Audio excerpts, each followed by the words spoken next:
Joining me right now is Cory Sandhagen. He represents Elevation Fight Team. He'll be fighting on January 19th on UFC on ESPN Plus 1 versus John Lineker. What's going on, Cory? What's up, man? How are you doing, John? Good, man. First thing I want to know is you are a Colorado native. Marijuana is big. It's legalized. The industry has exploded out there.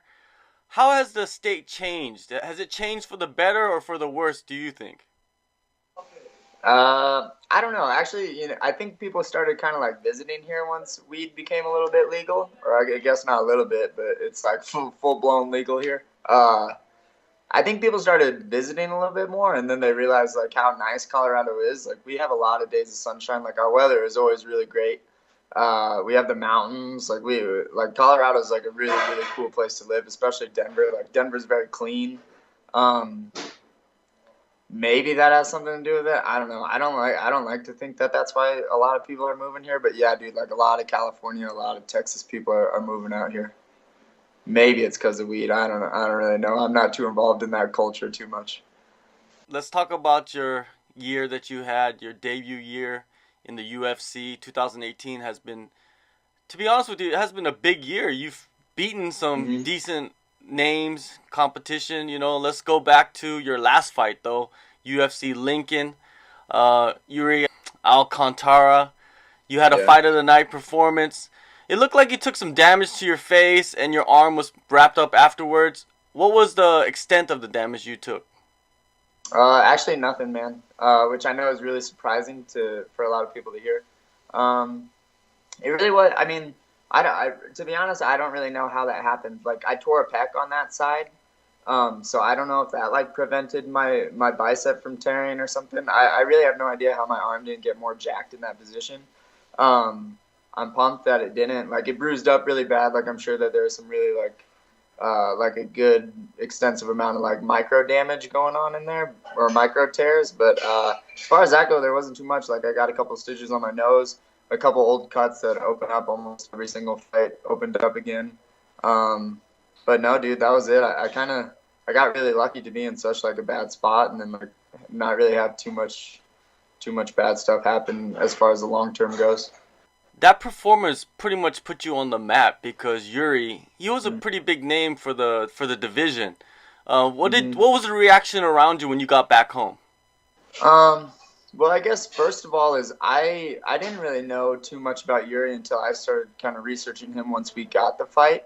And then he had like some crazy amount of like UFC fights. I think it was well over 15. It may have even been like 20 or so UFC fights, but uh I was just like, whoa, man! Like that's a really big jump up from I guess my first fight. I didn't really know what the promotion was thinking in that sense. I know that I had a good performance with Austin too, for my debut, but that was a big jump up. But when I got back, yeah, dude, just everyone asking me how my arm was, pretty much. Like, how did you not tap? How did you not tap? And I was like, well, dude, it happened so fast. I didn't really have like an opportunity to.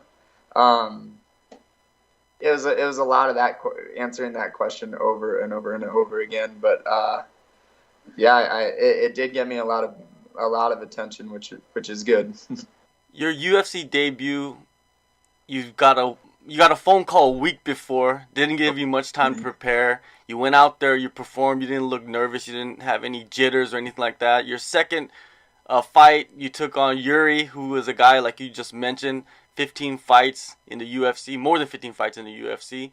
What allows you to, step in there and not get caught, like a deer in headlights? A lot of guys, they step up in competition, they get nervous and they don't perform. What allows you to perform so well? Well, dude, I do probably more for the mind than I do in the training. I see a sports coach or a sports performance coach whenever I need to, like once or twice a week if I have to. And it's just, I mean, like I always tell people, and I learned this kind of the hard way. I mean, I'm not taking anything away from Jamal Emmers, the guy that I lost to a couple of years ago, my only pro loss. But in my opinion, technically wise and like all around, like I'm a bit of a better fighter than he is. So I learned early, kind of in my career, that like someone does not have to be better than you to beat you. You know, like your technical skills and things are only about 50% of it. Everything else, it comes down to your mind and how well you can actually go out and do the things that you're practicing. But yeah, man, like I attribute a lot of that to working with my sports performance coach. I do a lot of meditation. I do a lot of clearing my mind. I don't like, I don't, I don't stress about losing or winning. For me, it's just about, all right, like it's time to do my thing, you know. And this is what I love, and it's 100% about me doing my thing in that time, and then responding to whatever puzzle is in front of me and making it happen, you know. This was your first drop to 135 since your pro debut. What differences did you feel physically in the cage? None. I was walking a lot heavier when I made my pro debut. I was walking at like 165, 163 ish, and cutting all the way down to 135, and that's why we made the decision to go to 145 because that weight cut was just way too much. But throughout the years, like my body just kind of adjusted. I eat a lot better now too. Like I don't know when I made my pro debut. I think I was 22 or 23, but I was like right out of college. Like I was in college eating like college food, you know, like macaroni and cheese and like stuff like that. So it was just I started to eat a little bit more consistently, well, and then I was just walking a lot lighter, and then 35 isn't even a tough cut for me to make either, you know. So 25 is definitely never happening, but 35 isn't that bad, you know. What are some of the college foods you miss right now? Oh, dude, I used to just smash sandwiches, dude. Like I made like a turkey sandwich with mayonnaise on it. Oh, dude, I will eat like an entire plate of that. Uh, it's also like, oh man, I'm trying to think because it's been a while since I guess I've been out of college. My dog's bothering me right now. Not right now, dude. Um, yeah, dude, a lot of sandwiches, a lot of pizza, just like a lot of like, just not. I was never like a fast food guy, but like a lot of mayonnaise and breads and cheese and stuff like that. Yeah, after Thanksgiving, the turkey that's left over, you put some mayonnaise on there with some bread. I think that's like the perfect meal Oh, dude. until Christmas. Oh, dude, it's the best. Turkey sandwiches with mayonnaise on it. Oh man, I don't think there's too many things better, and that's not even that unhealthy. But Yeah. Now, your next fight, you know, you're starting off 2019 on ESPN, the first ESPN show ever. What's your thoughts of being a part of UFC history? yeah, I'm pumped about that. I think I'm the first fight on the prelims too, on the ESPN prelims. So yeah, dude, that's cool, man. You know, like I'm a big like journeyman guy. You know, like I like just doing like whatever the universe wants to give to me. I take and I just like I greatly appreciate everything that it gives to me. Um, and like fighting John Lineker on the first ESPN card is dope. You know, like what like a cool blessing I get to have. You know, so I'm very attuned and alert of like the fact that I should be incredibly grateful to have that opportunity. And ESPN's cool, man. Like I grew up playing basketball here in the U.S. Like ESPN is huge, you know. Like all the football players. I mean, like I mean, it's ESPN. So like that's very cool for me, you know. Especially growing up playing basketball and envying a lot of guys on there. Like it's just cool. It's cool that other people are gonna be watching me on that station. Your original matchup was Thomas Almeida, but now Mm-hmm. you get the number 6 guy, John Lineker. Massive opportunity for you. Were there any major changes mid training camp you made? Definitely. Almeida's a much different fighter than Lineker. Almeida's much more dangerous in the tools that he uses. He uses a lot more tools. He's a much tighter fighter. His technique is a little bit crisper and not as wild. So I would say we started kind of talking about Lineker maybe like 2 weeks ago or so. And I knew that Almeida was going to kind of be out. So I was prepping for Almeida. We made that change. So now it's just been kind of like reprogramming the mind just for a little bit of different things with Lineker. Obviously, he's much more wild. He throws a lot of hooks. He marches forward. If you don't stop his pressure forward, he's just going to tear you apart. So, um, the game plan has definitely changed. Those are two completely opposite fighters. Lineker's only 5'3". That's going to take a little bit of getting used to. So I've been training with a bunch of guys that are a lot smaller than me, just so I can get used to how to hit the face and not hit the forehead and things like that. So the training is much different. It took maybe a week to get used to and to feel confident in all of the things that we're working for Lineker, but everything's coming together very well now. Yeah, Lineker, he likes to throw a lot of hooks to the body, hooks to the head. He pushes forward. But it seems like he's very limited in his combinations. Do you see that yourself? Like, how does your striking stack up against his? I mean, mine is 100% different than Lineker's for sure. Like, I move. He likes people to stand right in front of him and kind of trade with him. Um, I like to stay rangy. I like to step off on the angles. I like to be outside of people's shoulders. I like to mix it up and use a lot of different tools. It's gonna come down to just me outclassing Lineker and me outworking him because he's a very hard worker. He likes to get in brawls. He likes that kind of like gritty fight, where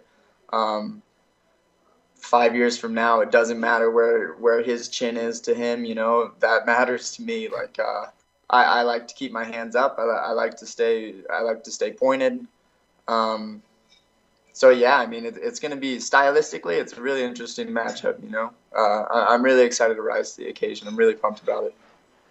Yeah, if you watch his fights, he throws everything into his punches, but it doesn't seem like he really gets too tired or fatigued throughout the fights. Did you see that? Studying him. Yeah. He's very smart. He knows like when to explode and when not to. Throwing like that too does get tiring, whether he's feeling it or not. But also at the same time, punching very hard like that isn't super. It's not something that you can't do for a really long time, right? So like even if he's halfway through the third round, those explosive muscles and putting everything into those shots is still going to be there. Being fast is I think more exhausting, and you notice when people are a lot less fast later in the fight than you do people who are hitting a lot less hard later in the fight. So it's gonna be a fight. Like I'm going into it understanding that like this is a huge step up. This is not someone who you're gonna come out unblemished against. So I'm expecting like a really gritty fight where I'm just gonna have to outwork this dude, which I feel I can do. His last loss was to TJ Dillashaw in 2016. You guys were teammates during that time. Did you work with TJ for that fight? Not too much for Lineker. I was more of his Cruz guy, his Garbrandt guy a little bit, and then when he was fighting Barral. With Lineker, I don't even really recall Lineker. I don't know. That was so long ago. I didn't train too much with TJ for that Lineker fight. He was training with guys like Shorty, Jose Torres. We just call him Shorty, so I don't even know how to say his first name. But yeah, he was training with much shorter guys. It's different fighting shorter guys, like finding their face is a little bit difficult, and like punching the top of their head doesn't really do too much damage, so you don't want to do that. But I do remember specifically watching that fight and watching TJ like completely kind of destroy Lineker. So I mean, he kind of laid out the blueprint. Me and TJ have a little bit different styles, but I mean, he's kind of like shown how that guy can be beat. The main event of that card is TJ Dillashaw versus Henry Cejudo for the flyweight title. Mm-hmm. What do you feel are the keys to victory for TJ? Because I know most likely you're supporting TJ, right? Yeah, I like TJ. TJ, I think, is a good dude.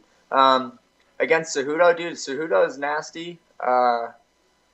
He's not a crazy dangerous guy, though, I don't think. Like even I didn't think he won the Demetrius Johnson fight. I think the only reason he did win is because he got a couple of the trips, but he wasn't able to do any damage. I think TJ just needs to stay away from getting in those trips. I think both people are going to be very hard to hit. Cejudo is going to have to do some. He's going to have some issues standing with TJ, I know. And then controlling the range. I know that was a big thing for him against Demetrius Johnson with him pawing out with that lead hand. I don't think he's going to be able to do that against TJ. I think TJ is going to work a lot of angles around this dude. And I think for Cejudo to win, he needs to take TJ down 100%. Now, I know you're into the outdoors. You go outside a lot and do, hiking and stuff like that. Any crazy stories, hiking stories? I got lost one time for like 4. So in Colorado, there's I think there's like 58. We call them 14ers. They're just mountains that are 14,000 feet high. I've knocked out about maybe 20, 25 of those. Dude, one of them I got lost on for like 3 or 4 hours, which I know isn't that long, but like, oh, dude, it was like the scariest 3 or 4 hours probably of my entire life. Like, you don't realize how little humans are until you're in the middle of like a mountain range and you can't find a trail and the sun's going down. I had that story. That was a couple of years ago. Honestly, my favorite one now that I'm doing like a little bit harder hikes. There's this sawtooth. It's called the Sawtooth. It's between two of the 14ers. Sawtooth isn't that bad until the very end. There's like maybe like a 1.5 foot ledge where you have to walk around, and if you fall, like you're done. Like you're probably not coming out of that one. So right before you enter this part, there's probably like 15 feet of like flat ground, and dude, there was, I'm not kidding you, probably at least a dozen piles of like human poop on that 15-foot flat right before you have to do that part of just people like being like, oh, I have to do this, and then like them just like pooping on the trail and then having to go like, all right, I hope you don't fall off, and then go and get past that part. But as far as crazy, nah, dude, I'm a safe guy, man. I don't like messing around with too much of the crazy stuff. But yeah, that 15-foot like stretch of human poop was pretty gross, the last one that I went on. Yeah, that movie, I think it's 127 hours. That kind of, scared me a little bit just watching that thing go down from, hiking too far away from, off a trail or something like that. Yeah. I mean, when you're out there, like you're out there by yourself, the dark is very dark. Like, I have a Rottweiler, so I feel a little bit better, like taking him, but, yeah, dude, like it's the wilderness, man. Like we don't realize how like vulnerable we are until we're out like in the mountains in the dark where it's actually dark, With this fight with Lineker, you get the win. It puts you in the top 5 most likely. Do you see any of the guys in the top 5 where you match up really well with? All of those guys are really tough, man. They're not too different, though, I don't really think. Who is it? It's like Moraes, Asuncao, Cruz, but Cruz just got hurt. I wouldn't be surprised if he retired after this. Like, that's a lot of injuries. And I hear he's out for a year. Like, what's the point of coming back with him? Cruz and then TJ, and I don't know who else is up there. Or Rivera is up there, too, I know. They're all just, like, short, little, stocky guys, kind of the same as Lineker. They're a little bit taller than Lineker. I think that they're much more well-rounded than Lineker is. But stylistically, man, like I think that like I fight one of them, I can pretty much fight all of them. Garbrandt's a little bit better of a boxer, I think, than all of them. TJ's a much better striker all around than all of them. Moraes also is a very good striker. I think I match up great against all of them. I have a lot of X factors. I'm very long. I've been around the sport for a very long time. I've been training with some of the best guys since I first started when I was a teenager. So I mean, I have a lot of X factors. Like and I'm in a very good place as far as like confidence goes, coming from the gym that I come from. Like, I feel very confident with all of those guys. And I'm ready to kind of test myself against that. That's why I'm here. Yeah, I think the Dominick Cruz matchup, I prefer that one for you. You guys are both taller guys. You guys have a different style, but very unique in your own ways. I think it would be an exciting main event somewhere in the future. How do you feel about that matchup? Oh, dude, I would love to fight Cruz. I think, one, that would be super cool because when I first got into MMA, it was watching him and emulating his style. And then, two, that I would really like to see where my mind would go fighting someone that like I actually look up to. Like, that would be very cool for me. Oh, dude, I would love that matchup. I just don't see that he's gonna come back, man. Like a year, like you just hurt your shoulder again for like a year, dude. Like I don't know how old he is, but man, that would be a rough one to get over for him. All right, Corey. Big opportunity coming up versus John Lineker on January 19th, UFC on ESPN Plus One. What do you think about these names are too long, don't you think? Like ESPN Plus One and all. It's a mouthful. Yeah, I don't really get it. I don't have cable, and like so I don't really know like how many ESPNs there are. Uh, but yeah, ESPN Plus, and then I think that mine is on just the normal ESPN. But then like ESPN, I don't know if ESPN Plus One is like them starting like a new like UFC Fight Night One, UFC Fight Night Two, and then it's gonna be ESPN Plus Two. But I don't really know how it's working. But I don't really care to ask those questions. So yeah, you're asking the wrong guy. Well, we'll just call it UFC Brooklyn since it's going down Yeah, in Brooklyn. Huge opportunity for you, Corey. Thank you for your time, man, and good luck to you in the future. yeah, heck yeah. Thanks, John.